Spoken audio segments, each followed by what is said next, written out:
Bismillahirrahmanirrahim.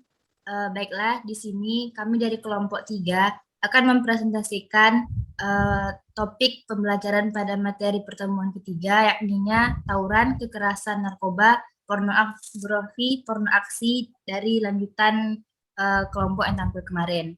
Yang mana kami beranggotakan saya sendiri sebagai moderator Ririn Anggelia Putri, kemudian adalah Siti Maharani, dan ada Taufik Nur Hasan. Baiklah, langsung saja untuk materi yang pertama akan disampaikan oleh Siti Maharani. Kepada Siti Maharani dipersilahkan. Baik, terima kasih kepada moderator. Saya akan menjelaskan mengenai tawuran. Faktor terjadinya tawuran disebabkan dengan dua faktor, yaitu faktor internal dan faktor eksternal. Di mana faktor internal terdiri dari mengalami krisis identitas atau identity krisis. Yang kedua yaitu memiliki kontrol diri yang lemah. Yang ketiga yaitu tidak mampu menyesuaikan diri. Selanjutnya yaitu faktor eksternal. Faktor eksternal adalah faktor yang datang dari luar. Terdiri dari faktor keluarga, faktor sekolah, dan faktor lingkungan. Selanjutnya yaitu dampak tawuran. Yang pertama, kerugian fisik. Pelajar yang ikut tawuran kemungkinan akan menjadi korban, baik itu cedera ringan, cedera berat, bahkan sampai kematian. Yang kedua yaitu masyarakat sekitar juga dirugikan. Contohnya, rusaknya rumah warga apabila pelajar yang tawuran itu melempari batu dan mengenai rumah warga. Yang ketiga yaitu menurunnya moralitas para remaja. Yang keempat, hilangnya perasaan peka, toleransi, tenggang rasa, dan saling menghargai. Materi selanjutnya yaitu unsur-unsur kekerasan. Suatu perbuatan melawan hukum. Maksudnya, perbuatan yang dilakukan tentunya mempunyai sanksi hukum. Merugikan orang. Maksudnya, dilakukan secara aktif dan pasif. Menimbulkan akibat. Maksudnya, dapat mengakibatkan kerugian secara fisik dan psikis. Dilakukan dengan niat, maksudnya perubahan tersebut diniatkan terlebih dahulu. Faktor terjadinya kekerasan. Adanya faktor balas dendam atau pelampiasan, karena pada masa sebelumnya ia berada di posisi korban. Adanya suatu konflik yang tidak diselesaikan melalui metode penyelesaian. Selanjutnya yaitu adanya faktor biologi atau turunan emosional.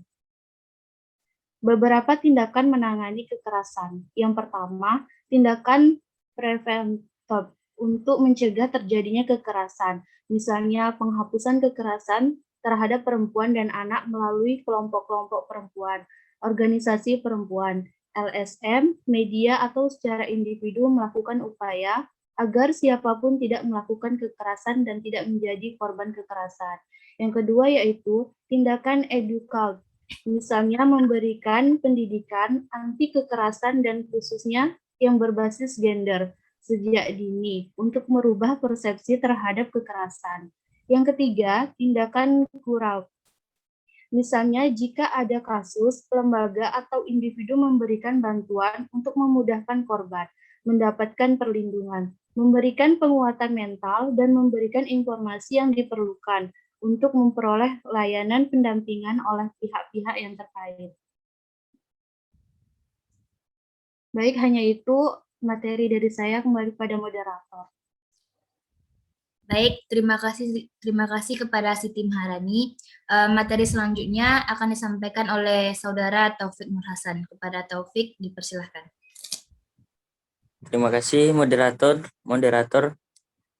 Yang pertama itu narkoba. Narkoba atau nafza adalah zat atau bahan yang berbahaya yang mempengaruhi kondisi kejiwaan atau psikologi seseorang, baik itu pikiran, perilaku, ataupun perasaan seseorang, di mana efek samping dari penggunaan obat ini adalah kecanduan atau menyebabkan ketergantungan terhadap zat atau bahan ini. Ada beberapa yang termasuk narkoba atau nafza, yaitu narkotika, psikotropika, dan zat adiktif. Efek narkoba atau nafza berdasarkan efeknya terhadap perilaku yang ditimbulkan Dan dari pengguna nafza dapat dibagi menjadi beberapa golongan, yaitu pertama golongan depresan atau downer, merupakan jenis nafza yang menyebabkan mengurangi aktivitas fungsional tubuh sehingga membuat penggunanya menjadi tenang dan membuat tertidur bahkan bisa tidak sadarkan diri. Yang kedua, golongan stimulan atau upper, merupakan golongan nafza yang merangsang fungsi tubuh dan meningkatkan gairah kerja. Pada golongan ini merupakan pengguna menjadi aktif, segar, dan bersemangat. Yang ketiga, golongan halusinogen adalah golongan nafza yang membuat penggunanya berhalusinasi yang bersifat merubah perasaan dan pikiran sehingga perasaan dapat terganggu. Bahaya narkoba. Pertama, penggunaan narkoba dapat menyebabkan efek negatif yang dapat menyebabkan gangguan mental dan perilaku, sehingga menyebabkan terganggunya sistem neurotransmitter pada susunan saraf pusat di otak. Gangguan pada sistem neurotransmitter akan menyebabkan terganggunya fungsi kognitif atau alam pikiran, afektif atau alam perasaan, mood dan emosi, psikomotor atau perilaku, dan aspek sosial. Yang kedua, seorang pecandu narkoba semakin lama penggunaan narkoba akan membutuhkan dosis yang lebih tinggi demi dapat merasakan efek yang sama. Inilah yang membuat pecandu narkoba ingin lagi dan ingin lagi karena zat tertentu dalam narkoba mengakibatkan seseorang cenderung bersifat pasif karena secara tidak sengaja narkoba memutus saraf-saraf dalam otak. Pornografi. Gejala kecanduan pornografi. Menonton video porno sebenarnya bukanlah sebuah masalah, namun hal tersebut mengidentifikasi kecanduan jika pertama, pikiran selalu menjurus ke arah pornografi walau sedang tidak menonton video porno. Kedua, tak tahan untuk menonton video porno dimanapun berada, termasuk di tempat umum seperti sekolah atau kantor. Ketiga, menggunakan pornografi sebagai cara untuk mengatasi stres, kesepian, atau kesedihan. Keempat, skala kecanduannya meningkat. Misalnya muncul keinginan untuk mempraktikkan secara langsung apa yang ditonton.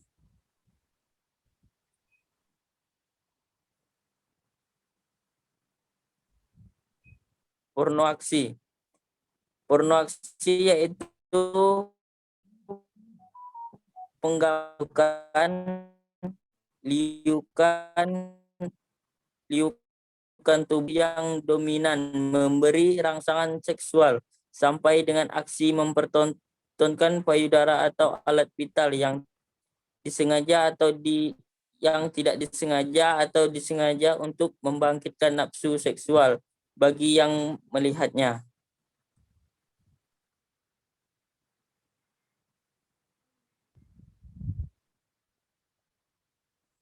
Penanganan kecanduan pornografi. Untuk mengatasi gangguan tersebut, psikolog akan merekomendasikan konseling. Konseling bisa dilakukan secara individu, kelompok, atau bersama keluarga, tergantung pada bagaimana kecanduan ini berdampak pada hidup. Meski begitu, biasanya konseling akan dilakukan secara privat. Terlebih dahulu, terapi yang umum diberikan bagi yang kecanduan pornografi berupa terapi bicara dan terapi perilaku kognitif.